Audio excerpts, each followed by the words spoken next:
श्री गणेशाय नमः। श्रीराम रक्षा स्तोत्रम् विनियोगः। अस्य श्रीराम रक्षा स्तोत्र मंत्रस्य बुधकौशिक ऋषिः श्री सीतारामचंद्रो देवता अनुष्टुप् छन्दः सीताशक्तिः श्रीमद्हनुमानकीलकम् श्रीरामचंद्र प्रीत्यर्थे रामरक्षा स्तोत्र जपे पाठे विनियोगः।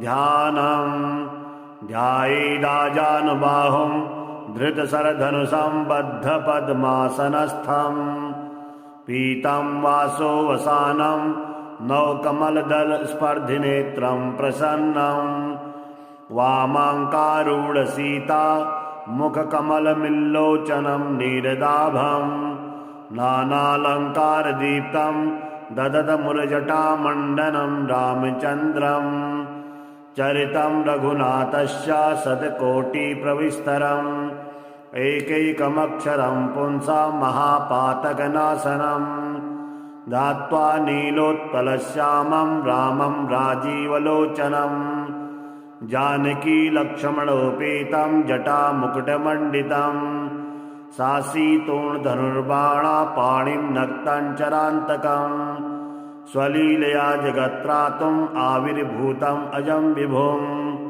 रामरक्षां पठेत् प्राज्ञः पापघ्नीं सर्वकामदां शिरो मे राघवः पातु भालं दशरथात्मजा कौसल्येयो दृशो पातु विश्वामित्रप्रियः श्रुति घ्राणं पादुमखत्राता मुखं सौमित्रिवत्सलः जिह्वां विद्यानिधिः पातु कंठं भरतवन्दितः स्कन्दो दिव्यायुधः पातु भुजो भग्नेशकारमुखः करौ सीतापतिः पातु हृदयं दामदग्नजित् मध्यं पातु खरध्वंसी नाभिं जाम्बवदाश्रयः सुग्रीवेशः कटी पातु सक्तनिहनमत्प्रभुः उरु रघुत्तमा पातु रक्षः कुलविनाशकृत् जानुनी सेतुकृत् पातु जंगे दशमुखान्तकः पादो विभीषणः श्रीदा पादो रामोऽखिलं वपु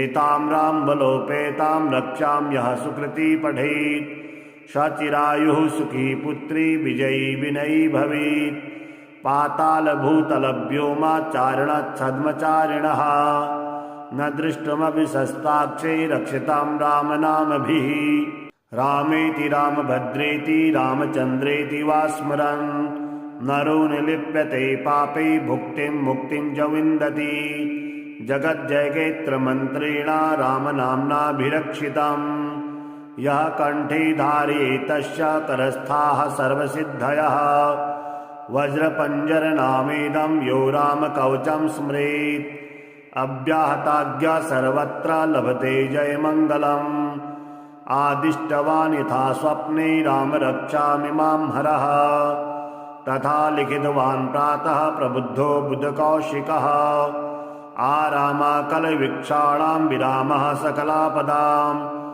अविरामस्त्रिलोकानां रामः श्रीमान् सनप्रभुः तरुणो रूपसम्पन्नो सुकुमारो महाबलौ पुण्डरीकविशालाक्षो चिरकृष्णाजिनाम्बरौ फलमूलासिनौ दान्तो तापसो ब्रह्मचारिणौ पुत्रो दशरथश्चेतो भ्रातरो रामलक्ष्मणौ शरण्यो सर्वसत्त्वानां श्रेष्ठो सरधनुष्मतां रक्षाकुलनिहन्तारो त्रायतां नो रघुत्तमौ आत्मसज्जधनुषा विशस्पृशा वक्षया शुङ्गनिशङ्गशङ्गिनौ रक्षणाय मम रामलक्ष्मणा वक्रतः पति सदैव गच्छताम् सन्नद्धः कवची खड्गी चापबाणधरो युवा गच्छन् मनोरथानस्य रामा पातु स लक्ष्मणः रामो दाशरथिः शूरो लक्ष्मणानुचरो वली काकुत्सः पुरुषः पूर्णा कौशल्येयो रघुत्तमः वेदान्तवेद्यो यज्ञेशः पुराणपुरुषोत्तमः जानकी वल्लभः श्रीमान् अप्रमेयपराक्रमः इत्येतानि जपन्नित्यं मद्भक्तः श्रद्धयान्वितः अश्वमेधादिकं पुण्यं सम्प्राप्नोति निसंशयः। रामं दुर्वादलश्यामं पद्माक्षं पीतवाससं स्तुवन्ति नाभिर्दिव्येन ते संसारिणो नरा। रामं लक्ष्मणपूर्वजं रघुवरं सीतापतिं सुन्दरं काकुत्स्थं करुणार्णवं गुणनिधिं विप्रप्रियं धार्मिकं राजेन्द्रं सत्यसन्धं दशरथतनयं श्यामलं शान्तमूर्तिं वन्दे लोकाभिरामं रघुकुलतिलकं राघवं रावणारिं। रामाय रामभद्राय रामचन्द्राय वेधसे रघुनाथाय नाथाय सीताया पतये नमः। श्रीराम राम रघुनन्दन राम राम श्रीराम राम भरताग्रज राम राम श्रीराम राम रणकरकस राम राम श्रीराम राम शरणं भव राम राम। श्रीरामचन्द्र चरणो मनसा स्मरामि श्रीरामचन्द्र चरणो वचसा गृह्णामि श्रीरामचन्द्र चरणो शिरसा नमामि श्रीरामचन्द्र चरणो शरणं प्रपद्ये। माता रामो मत्पिता रामचन्द्रः स्वामी रामो मत्सखा रामचन्द्रः सर्वस्वं मे रामचन्द्रो दयालुर्नान्यं जाने नैव जाने न जाने। दक्षिणे लक्ष्मणो यस्य वामे तु जनकात्मजा पुरतो मारुति यस्य तं वन्दे रघुनन्दनं। लोकाभिरामं रणरङ्गधीरं राजीवनेत्रं रघुवंशनाथं कारुण्यरूपं करुणाकरन्तं श्रीरामचन्द्रं शरणं प्रपद्ये। मनोजवं मारुततुल्यवेगं जितेन्द्रियं बुद्धिमतां वरिष्ठं वातात्मजं वानरयूथमुख्यं श्रीरामदूतं शरणं प्रपद्ये। कूजन्तं राम रामेति मधुरं मधुराक्षसम् आरुह्य कविताशाखां वन्दे वाल्मीकोकिलाम्। आपदापहर्तारं दातारं सर्वसम्पदां लोकाभिरामं श्रीरामं भूयो भूयो नमाम्यहम्। भर्जनं भवबीजानाम् अर्जनं सुखसम्पदां तर्जनं यमदूतानां राम रामेति गर्जनं। रामो राजमणिः सदा विजयते रामं रमेशं भजे। रामेणाभिहता निशाचरचमो रामाय तस्मै नमः। रामानास्ति परायणं परतरं रामस्य दासोऽस्म्यहम्। रामे चित्तलयः सदा भवतु मे भो राम मामुद्धर। राम रामेति रामेति रमे रामे मनोरमे सहस्रनाम तत्तुल्यं राम नाम वरानने। चरितं रघुनाथस्य शतकोटिप्रविस्तरम् एकैकमक्षरं पुंसां महापातकनाशनं दात्वा नीलोत्पलश्यामं रामं राजीवलोचनं। जानकी लक्ष्मणोपेतं जटामुकुटमण्डितं सासीतोर्धनुर्बाणा पाणिं नक्तं चरान्तकं स्वलीलया जगत्त्रातुम् आविर्भूतम् अजं विभुम्। राम रक्षां पठेत् प्राज्ञः पापग्निं सर्वकामदां शिरो मे राघवः पातु भालं दशरथात्मजा। कौसल्येयो दृशो पातु विश्वामित्रप्रियः श्रुति घ्राणं पादुमकत्राता मुखं सौमित्रिवत्सलः।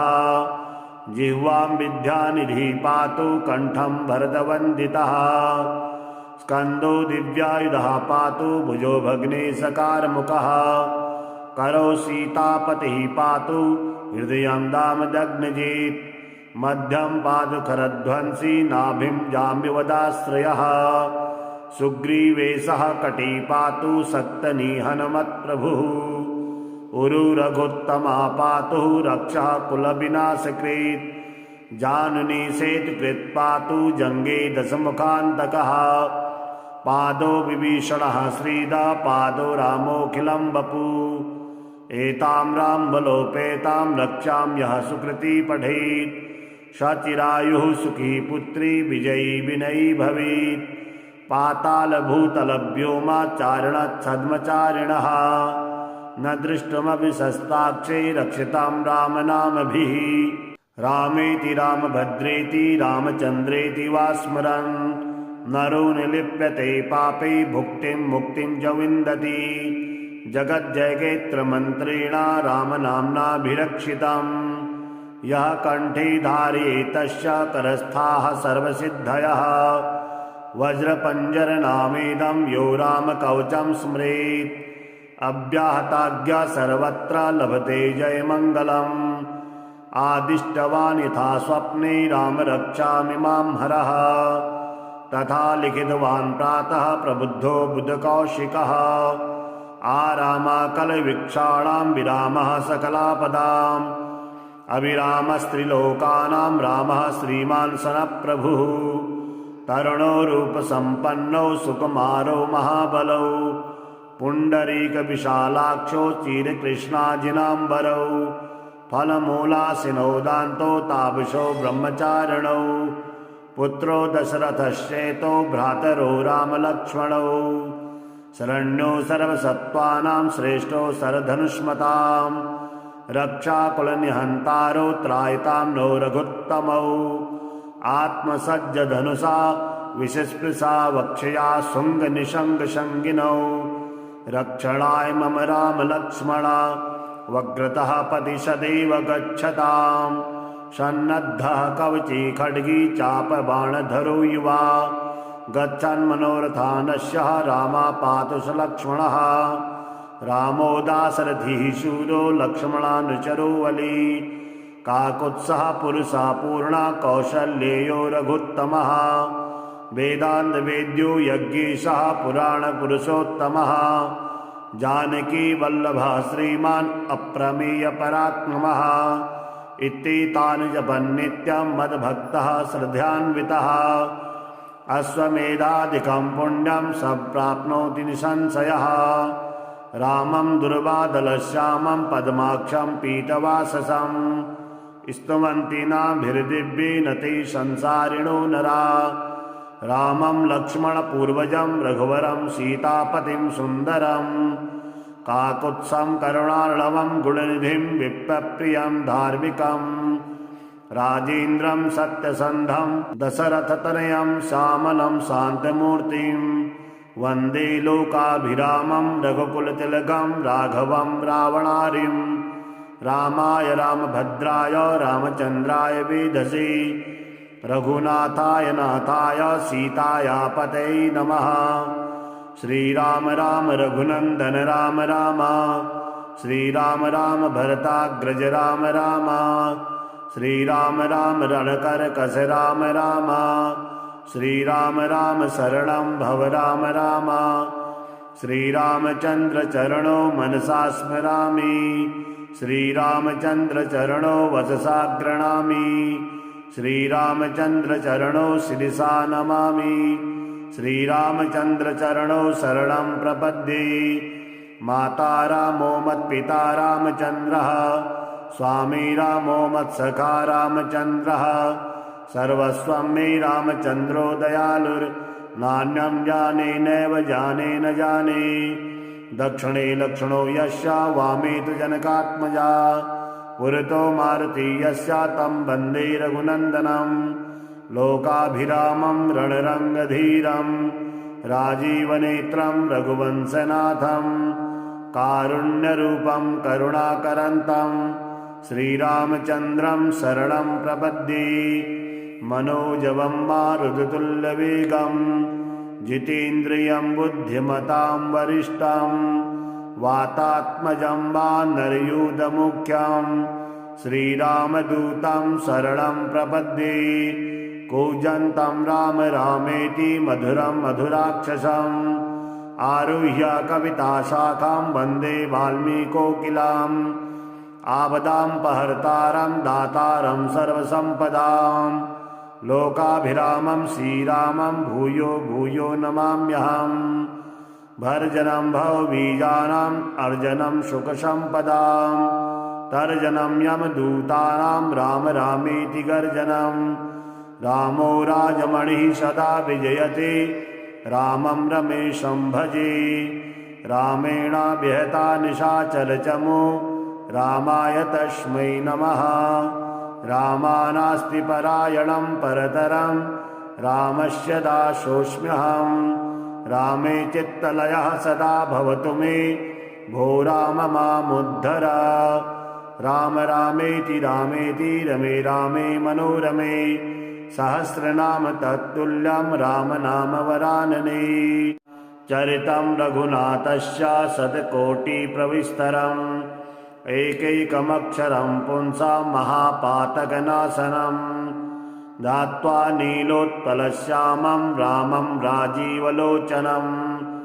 जानकीलक्ष्मणोपेतं जटामुकुटमण्डितं सासीतोणधनुर्बाणापाणिं नक्तं चरान्तकं स्वलीलया जगत्त्रातुम् आविर्भूतम् अजं विभुं राम रक्षां पठेत् प्राज्ञः पापग्निं सर्वकामदां शिरो मे राघवः पातु भालं दशरथात्मजा कौसल्येयो दृशो पातु विश्वामित्रप्रियः श्रुति घ्राणं पादुमकत्राता मुखं सौमित्रिवत्सलः जिह्वां विद्यानिधिः पातु कण्ठं भरतवन्दितः स्कन्दो दिव्यायुधः पातु भुजो भग्नेशकारमुखः करौ सीतापतिः पातु हृदयं दामदग्नजित् मध्यं पातु खरध्वंसी नाभिं जाम्बवदाश्रयः सुग्रीवेशः कटी पातु सक्तनिहनमत्प्रभुः उरु रघुत्तमः पातु रक्षः कुलविनाशकृत् जानुनी सेतुकृत् पातु जङ्गे दशमुखान्तकः पादो विभीषणः श्रीदा पादो रामोऽखिलं वपु एतां रामबलोपेतां रक्षां यः सुकृती पठेत् सचिरायुः सुखी पुत्री विजयी विनयी भवेत् पातालभूतलव्योमाचारणच्छद्मचारिणः न दृष्टमपि शस्ताक्षे रक्षितां रामनामभिः रामेति रामभद्रेति रामचन्द्रेति वा स्मरन् नरो निलिप्यते पापे भुक्तिं मुक्तिं च विन्दति जगज्जयगेत्रमन्त्रेण रामनाम्नाभिरक्षितं यः कण्ठे धारयेत् तस्य करस्थाः सर्वसिद्धयः वज्रपञ्जरनामेदं यो रामकवचं स्मरेत् अव्याहताज्ञा सर्वत्र लभते जयमङ्गलम् आदिष्टवान् यथा स्वप्ने राम रक्षामि मां हरः तथा लिखितवान् प्रातः प्रबुद्धो बुधकौशिकः आरामाकलवीक्षाणां विरामः सकलापदाम् अविरामस्त्रिलोकानां रामः श्रीमान् सनप्रभुः तरुणो रूपसम्पन्नो सुकुमारो महाबलौ पुण्डरीकविशालाक्षो चिरकृष्णाजिनाम्बरौ फलमूलासिनो दान्तो तापसो ब्रह्मचारिणौ पुत्रो दशरथश्चेतो भ्रातरो रामलक्ष्मणौ शरण्यो सर्वसत्त्वानां श्रेष्ठो सरधनुष्मतां रक्षाकुलनिहन्तारो त्रायतां नो रघुत्तमौ आत्मसज्जधनुषा विषस्पृशा वक्षया शुङ्गनिशङ्गशङ्गिनौ रक्षणाय मम रामलक्ष्मणा वग्रतः पति सदैव गच्छतां सन्नद्धः कवची खड्गी चापबाणधरो युवा गच्छन्मनोरथानस्य रामापातु स लक्ष्मणः रामो दाशरथिः शूरो लक्ष्मणानुचरो वली काकुत्सः पुरुषः पूर्णा कौशल्येयो रघुत्तमः वेदान्तवेद्यो यज्ञेशः पुराणपुरुषोत्तमः जानकी वल्लभः श्रीमान् अप्रमेयपरात्मनः इत्येतानि जपन्नित्यं मद्भक्तः श्रद्धान्वितः अश्वमेधादिकं पुण्यं सम्प्राप्नोति निसंशयः रामं दुर्वादलश्यामं पद्माक्षं पीतवाससं स्तुवन्ति नाभिर्दिव्येन ते संसारिणो नरा रामं लक्ष्मणपूर्वजं रघुवरं सीतापतिं सुन्दरं काकुत्सं करुणार्णवं गुणनिधिं विप्रप्रियं धार्मिकम् राजेन्द्रं सत्यसन्धं दशरथतनयं श्यामलं शान्तमूर्तिं वन्दे लोकाभिरामं रघुकुलतिलकं राघवं रावणारिं रामाय रामभद्राय रामचन्द्राय वेधसे रघुनाथाय नाथाय सीताया पतये नमः। श्रीराम राम रघुनन्दन राम राम श्रीराम राम भरताग्रज राम राम श्रीराम राम रणकरकस राम राम श्रीराम राम शरणं भव राम राम श्रीरामचन्द्र चरणो मनसा स्मरामि श्रीरामचन्द्र चरणो वचसा गृह्णामि श्रीरामचन्द्र चरणो शिरसा नमामि श्रीरामचन्द्र चरणो शरणं प्रपद्ये। माता रामो मत्पिता रामचन्द्रः स्वामी रामो मत्सखा रामचन्द्रः सर्वस्वं मे रामचन्द्रो दयालुर्नान्यं जाने नैव जाने न जाने दक्षिणे लक्ष्मणो यस्य वामे तु जनकात्मजा पुरतो मारुति यस्य तं वन्दे रघुनन्दनं लोकाभिरामं रणरङ्गधीरं राजीवनेत्रं रघुवंशनाथं कारुण्यरूपं करुणाकरन्तं श्रीरामचन्द्रं शरणं प्रपद्ये। मनोजवं मारुततुल्यवेगं जितेन्द्रियं बुद्धिमतां वरिष्ठं वातात्मजं वानरयूथमुख्यं श्रीरामदूतं शरणं प्रपद्ये। कूजन्तं राम रामेति मधुरं मधुराक्षसम् आरुह्य कविताशाखां वन्दे वाल्मीकोकिलाम् आपदापहर्तारं दातारं सर्वसम्पदां लोकाभिरामं श्रीरामं भूयो भूयो नमाम्यहम्। भर्जनं भवबीजानाम् अर्जनं सुखसम्पदां तर्जनं यमदूतानां राम रामेति गर्जनं रामो राजमणिः सदा विजयते रामं रमेशं भजे।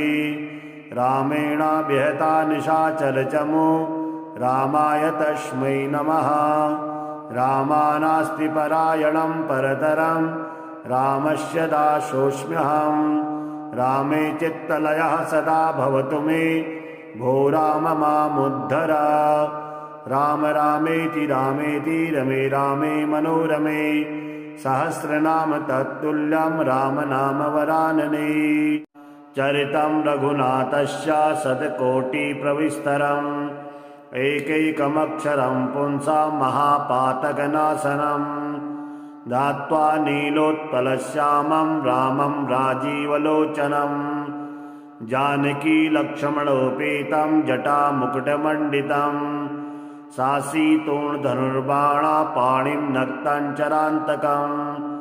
स्वलीलया जगत्त्रातुम् आविर्भूतम् अजं विभुम्। राम रक्षां पठेत् प्राज्ञः पापग्निं सर्वकामदां शिरो मे राघवः पातु भालं दशरथात्मजा।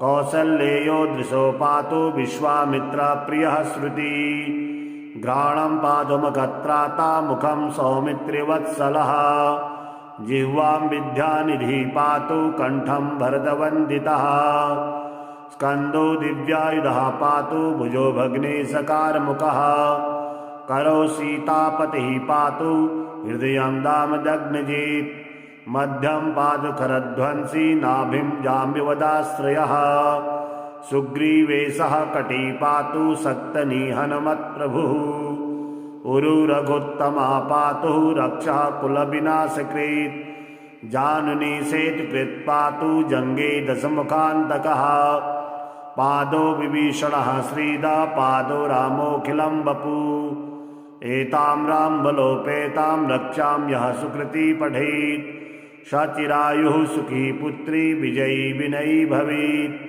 पातालभूतलव्योमाचारणच्छद्मचारिणः न दृष्टमपि शस्त्राक्षे रक्षितां रामनामभिः रामेति रामभद्रेति रामचन्द्रेति वा स्मरन् नरो निलिप्यते पापे भुक्तिं मुक्तिं च विन्दति जगज्जयगेत्रमन्त्रिणा रामनाम्नाभिरक्षितम् यः कण्ठे धारयेत् तस्य करस्थाः सर्वसिद्धयः वज्रपञ्जरनामेदं यो रामकवचं स्मरेत् अव्याहताज्ञा सर्वत्र लभते जयमङ्गलम् आदिष्टवान् यथा स्वप्ने राम रक्षामि मां हरः तथा लिखितवान् प्रातः प्रबुद्धो बुधकौशिकः आरामाकलवीक्षाणां विरामः सकलापदाम् अभिरामस्त्रिलोकानां रामः श्रीमान् सनप्रभुः तरुणो रूपसम्पन्नो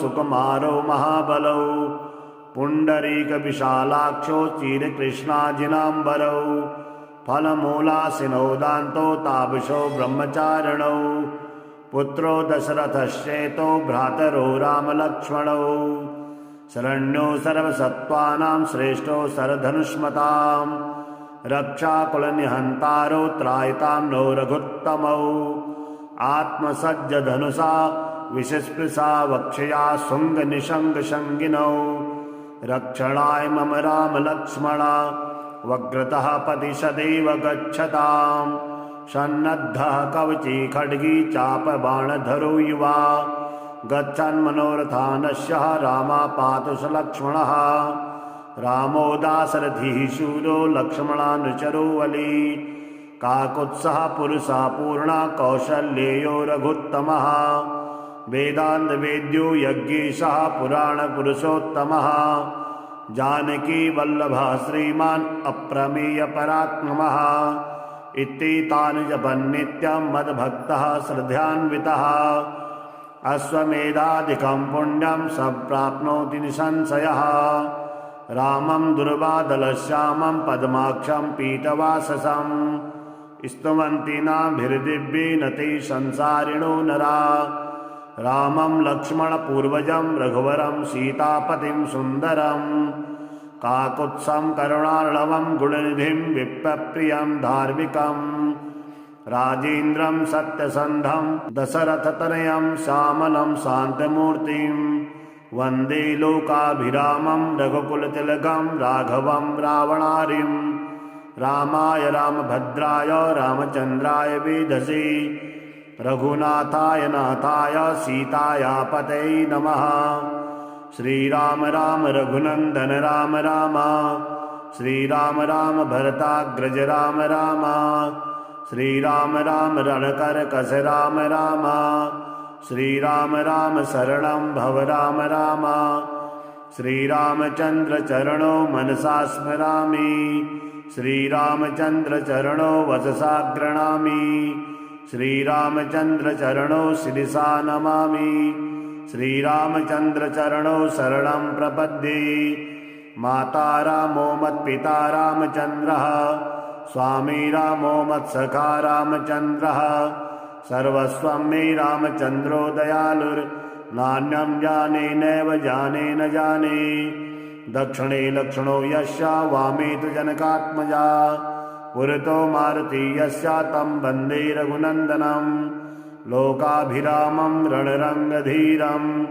राजीवनेत्रं रघुवंशनाथं कारुण्यरूपं करुणाकरन्तं श्रीरामचन्द्रं शरणं प्रपद्ये मनोजवं मारुततुल्यवेगं जितेन्द्रियं बुद्धिमतां वरिष्ठं वातात्मजं वानरयूथमुख्यं श्रीरामदूतं शरणं प्रपद्ये कूजन्तं राम रामेति मधुरं मधुराक्षसम् आरुह्य कविताशाखां वन्दे वाल्मीकोकिलाम् आपदापहर्तारं दातारं सर्वसम्पदां लोकाभिरामं श्रीरामं भूयो भूयो नमाम्यहम् भर्जनं भवबीजानाम् अर्जनं सुखसम्पदां तर्जनं यमदूतानां राम रामेति गर्जनं रामो राजमणिः सदा विजयते रामं रमेशं भजे रामेणाभिहता निशाचरचमो रामाय तस्मै नमः रामानास्ति परायणं परतरं रामस्य दासोऽस्म्यहं रामे चित्तलयः सदा भवतु मे भो राम मामुद्धर।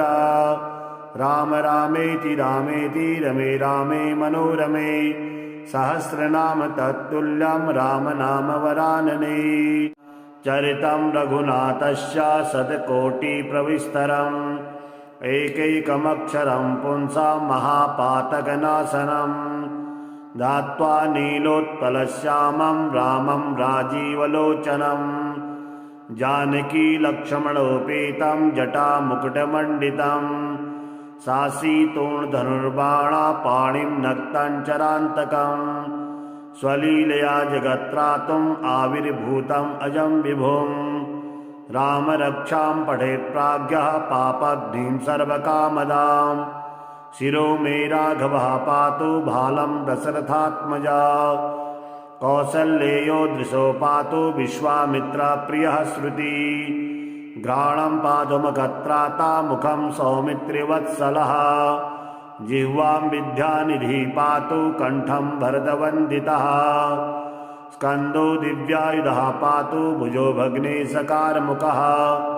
करो सीतापतिः पातु हृदयं दामदग्नजित् मध्यं पातु करध्वंसी नाभिं जाम्बवदाश्रयः सुग्रीवेशः कटी पातु सक्तनिहनमत्प्रभुः उरु रघुत्तमा पातु रक्षः कुलविनाशकृत् जानुनी सेतुकृत् पातु जङ्गे दशमुखान्तकः पादो विभीषणः श्रीदा पादो रामोऽखिलं वपु एतां रामबलोपेतां रक्षां यः सुकृती पठेत् सचिरायुः सुखी पुत्री विजयी विनयी भवेत् पातालभूतलव्योमाचारणच्छद्मचारिणः न दृष्टमपि शस्ताक्षे रक्षितां रामनामभिः रामेति रामभद्रेति रामचन्द्रेति वा स्मरन् नरो निलिप्यते पापे भुक्तिं मुक्तिं च विन्दति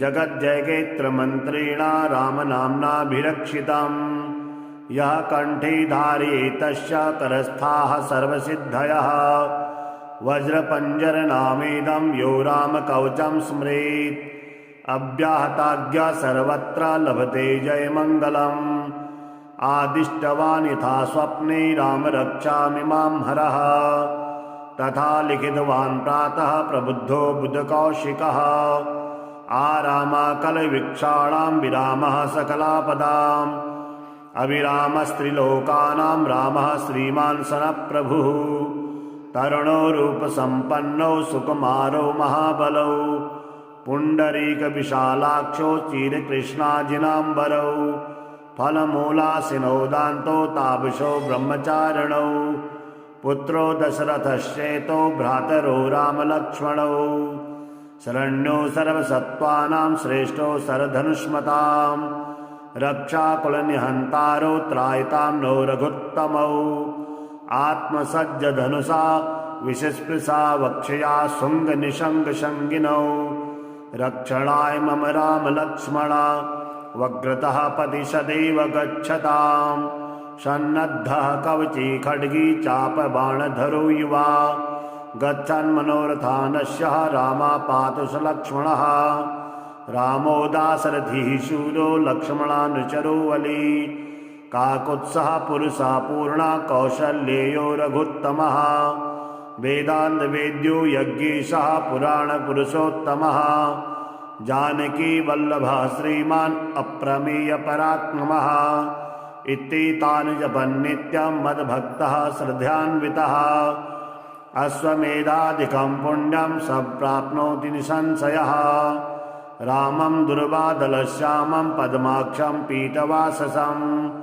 स्तुवन्ति नाभिर्दिव्येन ते संसारिणो नरा रामं लक्ष्मणपूर्वजं रघुवरं सीतापतिं सुन्दरं काकुत्सं करुणार्णवं गुणनिधिं विप्रप्रियं धार्मिकं राजेन्द्रं सत्यसन्धं दशरथतनयं श्यामलं शान्तमूर्तिं वन्दे लोकाभिरामं रघुकुलतिलकं राघवं रावणारिं रामाय रामभद्राय रामचन्द्राय वेधसे रघुनाथाय नाथाय सीताया पतये नमः।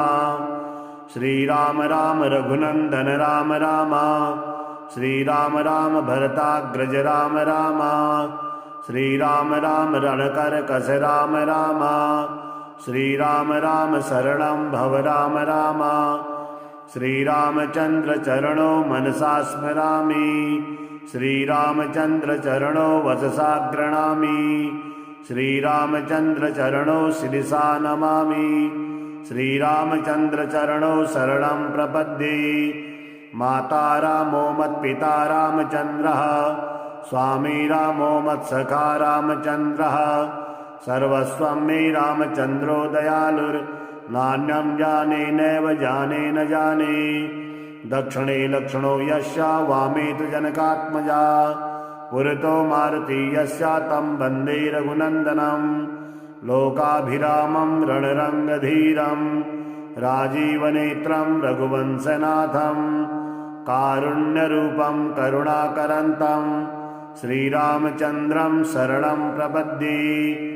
मनोजवं मारुततुल्यवेगं जितेन्द्रियं बुद्धिमतां वरिष्ठं, वातात्मजं वानरयूथमुख्यं श्रीरामदूतं शरणं प्रपद्ये।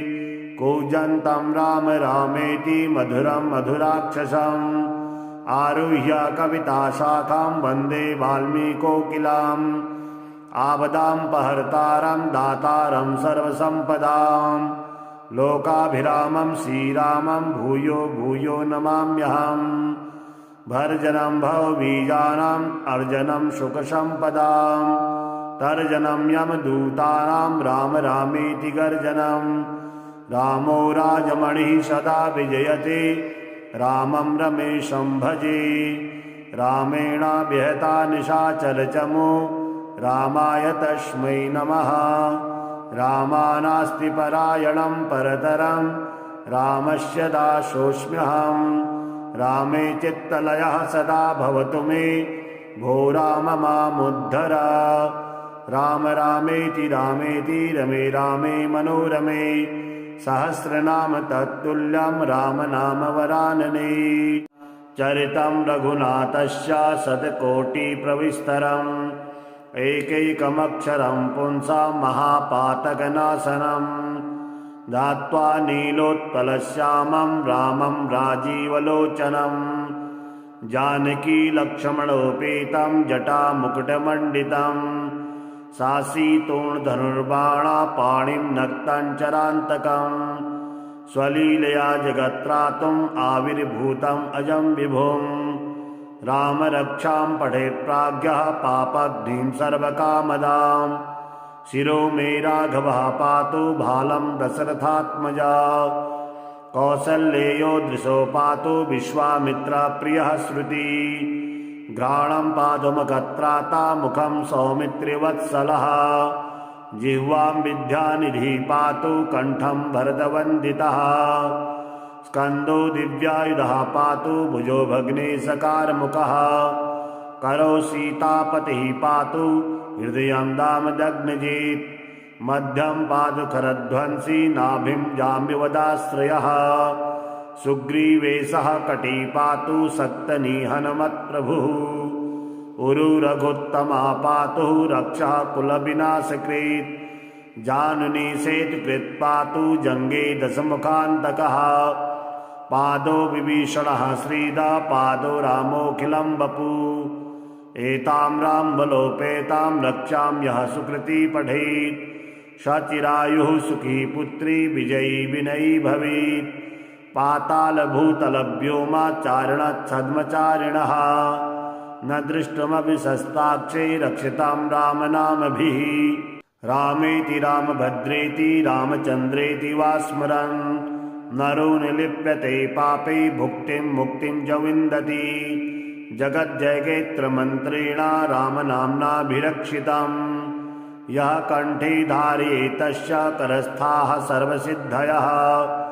वज्रपञ्जरनामेदं यो रामकवचं स्मरेत्, अव्याहताज्ञा सर्वत्र लभते जयमङ्गलम्। आदिष्टवान् यथा स्वप्ने राम रक्षामि मां हरः, तथा लिखितवान् प्रातः प्रबुद्धो बुधकौशिकः। आरामाकलविक्षाणां विरामः सकलापदाम् अविरामस्त्रिलोकानां रामः श्रीमान् सनप्रभुः तरुणो रूपसम्पन्नौ सुकुमारो महाबलौ पुण्डरीकविशालाक्षो चिरकृष्णाजिनाम्बरौ फलमूलासिनौ दान्तो तापसो ब्रह्मचारिणौ पुत्रो दशरथश्चेतो भ्रातरो रामलक्ष्मणौ शरण्यो सर्वसत्त्वानां श्रेष्ठो सरधनुष्मताम् रक्षाकुलनिहन्तारो त्रायतां नो रघुत्तमौ आत्मसज्जधनुषा विषस्पृशा वक्षया शुङ्गनिशङ्गशङ्गिनौ रक्षणाय मम रामलक्ष्मणा वक्रतः पति सदैव गच्छताम् सन्नद्धः कवची खड्गी चापबाणधरो युवा गच्छन्मनोरथानस्य रामापातु स लक्ष्मणः रामो दाशरथिः शूरो लक्ष्मणानुचरो वली काकुत्सः पुरुषः पूर्णा कौशल्येयो रघुत्तमः वेदान्तवेद्यो यज्ञेशः पुराणपुरुषोत्तमः जानकी वल्लभः श्रीमान् अप्रमेयपराक्रमः इत्येतानि जपन्नित्यं मद्भक्तः श्रद्धान्वितः अश्वमेधादिकं पुण्यं सम्प्राप्नोति निसंशयः रामं दुर्वादलश्यामं पद्माक्षं पीतवाससं स्तुवन्ति नाभिर्दिव्येन ते संसारिणो नरा रामं लक्ष्मणपूर्वजं रघुवरं सीतापतिं सुन्दरं काकुत्सं करुणार्णवं गुणनिधिं विप्रप्रियं धार्मिकं राजेन्द्रं सत्यसन्धं दशरथतनयं श्यामलं शान्तमूर्तिं वन्दे लोकाभिरामं रघुकुलतिलकं राघवं रावणारिं रामाय रामभद्राय रामचन्द्राय वेधसे रघुनाथाय नाथाय सीताया पतये नमः श्रीराम राम रघुनन्दन राम राम श्रीराम राम भरताग्रज राम राम श्रीराम राम रणकरकस राम राम श्रीराम राम शरणं भव राम राम श्रीरामचन्द्र चरणो मनसा स्मरामि श्रीरामचन्द्र चरणो वचसा गृह्णामि श्रीरामचन्द्र चरणो शिरसा नमामि श्रीरामचन्द्र चरणो शरणं प्रपद्ये माता रामो मत्पिता रामचन्द्रः स्वामी रामो मत्सखा रामचन्द्रः सर्वस्वं मे रामचन्द्रो दयालुर्नान्यं जाने नैव जाने न जाने दक्षिणे लक्ष्मणो यस्य वामे तु जनकात्मजा पुरतो मारुति यस्य तं वन्दे रघुनन्दनं लोकाभिरामं रणरङ्गधीरं राजीवनेत्रं रघुवंशनाथं कारुण्यरूपं करुणाकरन्तं श्रीरामचन्द्रं शरणं प्रपद्ये मनोजवं मारुततुल्यवेगं जितेन्द्रियं बुद्धिमतां वरिष्ठं वातात्मजं वानरयूथमुख्यं श्रीरामदूतं शरणं प्रपद्ये कूजन्तं राम रामेति मधुरं मधुराक्षसम् आरुह्य कविताशाखां वन्दे वाल्मीकोकिलाम् आपदापहर्तारं दातारं सर्वसम्पदां लोकाभिरामं श्रीरामं भूयो भूयो नमाम्यहं भर्जनं भवबीजानाम् अर्जनं सुखसम्पदां तर्जनं यमदूतानां राम रामेति गर्जनं रामो राजमणिः सदा विजयते रामं रमेशं भजे रामेणाभिहता निशाचरचमो रामाय तस्मै नमः रामानास्ति परायणं परतरं रामस्य दासोऽस्म्यहं रामे चित्तलयः सदा भवतु मे भो राम मामुद्धर राम रामेति रामेति रमे रामे मनोरमे सहस्रनाम तत्तुल्यं राम नाम वरानने चरितं रघुनाथस्य शतकोटिप्रविस्तरम् एकैकमक्षरं पुंसां महापातकनाशनं ध्यात्वा नीलोत्पलश्यामं रामं राजीवलोचनं जानकी लक्ष्मणोपेतं जटामुकुटमण्डितं सासीतोणधनुर्बाणा पाणिं नक्ताञ्चरान्तकं स्वलीलया जगत्त्रातुम् आविर्भूतम् अजं विभुं रामरक्षां पठेत् प्राज्ञः पापग्निं सर्वकामदां शिरो मे राघवः पातु भालं दशरथात्मजा कौसल्येयो दृशो पातु विश्वामित्रप्रियः श्रुति घ्राणं पादुमगत्राता मुखं सौमित्रिवत्सलः जिह्वां विद्यानिधिः पातु कण्ठं भरतवन्दितः स्कन्दो दिव्यायुधः पातु भुजो भग्नेशकारमुखः करौ सीतापतिः पातु हृदयं दामदग्नजित् मध्यं पादुखरध्वंसी नाभिं जाम्बिवदाश्रयः सुग्रीवेशः कटी पातु सक्तनिहनमत्प्रभुः उरुरघुत्तमा पातु रक्षः कुलविनाशकृत् जानुनी सेतुकृत् पातु जङ्गे दशमुखान्तकः पादो विभीषणः श्रीदा पादो रामोऽखिलं वपु एतां रामबलोपेतां रक्षां यः सुकृती पठेत् सचिरायुः सुखी पुत्री विजयी विनयी भवेत् पातालभूतलव्योमाचारणच्छद्मचारिणः न दृष्टमपि शस्त्राक्षे रक्षितां रामनामभिः रामेति रामभद्रेति रामचन्द्रेति वा स्मरन् नरो निलिप्यते पापे भुक्तिं मुक्तिं च विन्दति जगज्जयगेत्रमन्त्रेण रामनाम्नाभिरक्षितम् यः कण्ठे धारयेत् तस्य करस्थाः सर्वसिद्धयः वज्रपञ्जरनामेदं यो रामकवचं स्मरेत् अव्याहताज्ञा सर्वत्र लभते जयमङ्गलम् आदिष्टवान् यथा स्वप्ने राम रक्षामि मां हरः तथा लिखितवान् प्रातः प्रबुद्धो बुधकौशिकः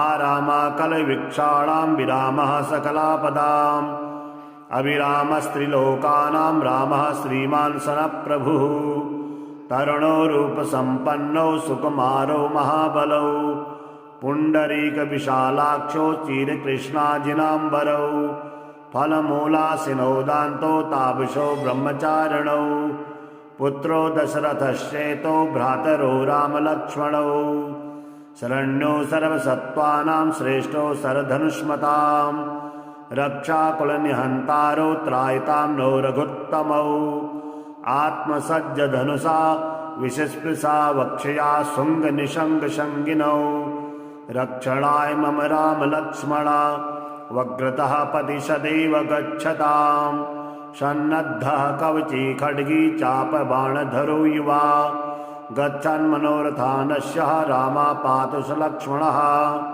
रामो दाशरथिः शूरो लक्ष्मणानुचरो वली काकुत्सः पुरुषः पूर्णा कौशल्येयो रघुत्तमः वेदान्तवेद्यो यज्ञेशः पुराणपुरुषोत्तमः जानकी वल्लभः श्रीमान् अप्रमेयपराक्रमः इत्येतानि जपन्नित्यं मद्भक्तः श्रद्धान्वितः अश्वमेधादिकं पुण्यं सम्प्राप्नोति निसंशयः रामं दुर्वादलश्यामं पद्माक्षं पीतवाससं स्तुवन्ति नाभिर्दिव्येन ते संसारिणो नरा रामं लक्ष्मणपूर्वजं रघुवरं सीतापतिं सुन्दरं काकुत्सं करुणार्णवं गुणनिधिं विप्रप्रियं धार्मिकं राजेन्द्रं सत्यसन्धं दशरथतनयं श्यामलं शान्तमूर्तिं वन्दे लोकाभिरामं रघुकुलतिलकं राघवं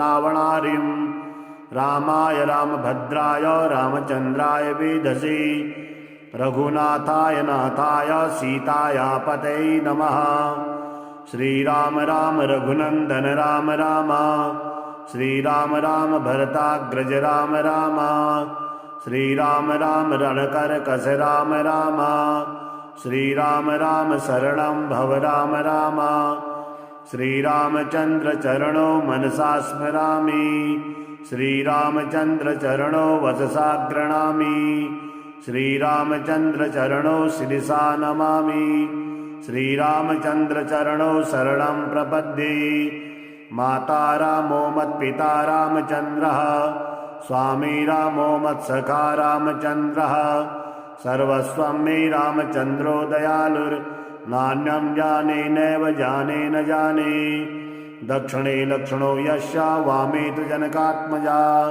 पुरतो मारुति यस्य तं वन्दे रघुनन्दनं लोकाभिरामं रणरङ्गधीरं राजीवनेत्रं रघुवंशनाथं कारुण्यरूपं करुणाकरन्तं श्रीरामचन्द्रं शरणं प्रपद्ये मनोजवं मारुततुल्यवेगं जितेन्द्रियं बुद्धिमतां वरिष्ठं वातात्मजं वानरयूथमुख्यं श्रीरामदूतं शरणं प्रपद्ये कूजन्तं राम रामेति मधुरं मधुराक्षसम् आरुह्य कविताशाखां वन्दे वाल्मीकोकिलाम् आपदामपहर्तारं दातारं सर्वसम्पदां लोकाभिरामं श्रीरामं भूयो भूयो नमाम्यहम् भर्जनं भवबीजानाम् अर्जनं सुखसम्पदां